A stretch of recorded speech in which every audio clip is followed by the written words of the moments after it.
Hi నమస్తే, welcome to Myra Media. నేను మీ కేవీఆర్. ఆలగడ్డ ఈరోజు రాష్ట్ర వ్యాప్తంగా ఒక సంచలనం సృష్టిస్తున్న నియోజకవర్గం అది. అక్కడ ప్రజాప్రతినిధిగా ఎన్నికైన భూమా అఖిలప్రియ అరాచకాలు, ఆమె కిరాతకాలు ఒక్కొక్కటిగా రోజు పేపర్ల వారీగా వస్తూ ఉన్న సంగతి తెలిసిందే కదా. మొన్నటిదాకా రాష్ట్ర వ్యాప్తంగా 150-170 రూపాయల మధ్య కిలో చికెన్ ఉంటే అక్కడ ఆలగడ్డలో మాత్రం అదేందో ఆమె సపరేట్ రాజ్యాంగం అనమాట. రెడ్ బుక్ రాజ్యాంగాన్ని మించిన రాజ్యాంగాన్ని ఆమె నడిపిస్తూ ఉంది.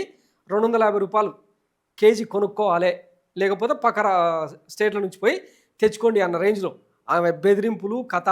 కాటాలకు, పొగాకు కాటాలకు కూడా ఇంత అని చెప్పి రేటు ఫిక్స్ చేస్తూ ఆలగడ్డలో ఎవరు ఏం వ్యాపారం చేసినా సరే ఖచ్చితంగా తమ కప్పం కట్టాల్సిందే అన్న రీతిలో ఆమె వ్యవహరిస్తున్న తీరు చూస్తూనే ఉన్నాం కదా. దీని మీద ఎవరైనా రియాక్ట్ అయితే సోషల్ మీడియాలో ఏమైనా పోస్టులు పెడితే ఇదిగో ఇట్లా ట్రీట్మెంట్ అన్నట్టు.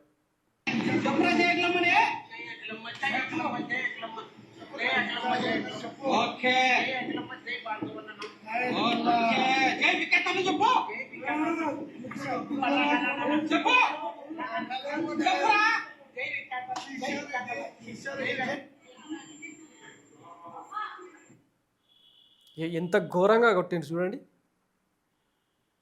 ఇంత దారుణంగా అంటే కార్యకర్తలను, అభిమానులను, పార్టీ కోసం పనిచేసిన వాళ్ళకే దిక్కు లేకుండా ఇట్లా కొడతా ఉంటే ఇక ఫ్యాక్షన్ రాజకీయాలకు అడ్డగా మార్చకుండా ఎట్లా ఉంటారు?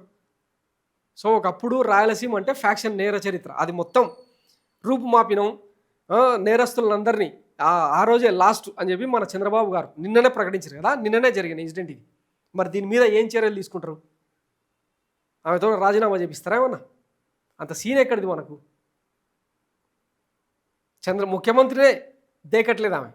ఇంకా అట్లాంటి ఆమె మీద మన పార్టీ చర్యలు తీసుకుంటుందంటే నమ్మాలి. సో ఇక ఆళ్ళగడ్డలో ఇది భూమా అఖిలప్రియ నడిపిస్తున్న రాజ్యాంగం. ఇంకా దీని మీద అక్కడ ఆళ్ళగడ్డలో మాత్రమే వెలుగు చూసింది. ఇంకా ఇట్లాంటి విషయాలు చాలా ఉన్నాయి రాష్ట్ర వ్యాప్తంగా. కొన్ని నియోజకవర్గాల్లో చాలానే వెలుగు చూస్తూ ఉన్నాయి, కానీ అవేవి బయటకు రావట్లేదు.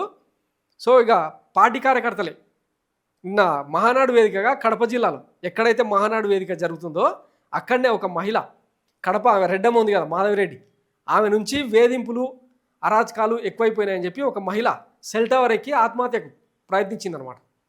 దాని మీద ఏ ఒక్క టీడీపీ నేత కూడా స్పందించారనమాట. ఇది మన రాజ్యాంగం, రెడ్ బుక్ రాజ్యాంగం. Thanks for watching Myra Media. నేను మీ కేవీఆర్. Thank you.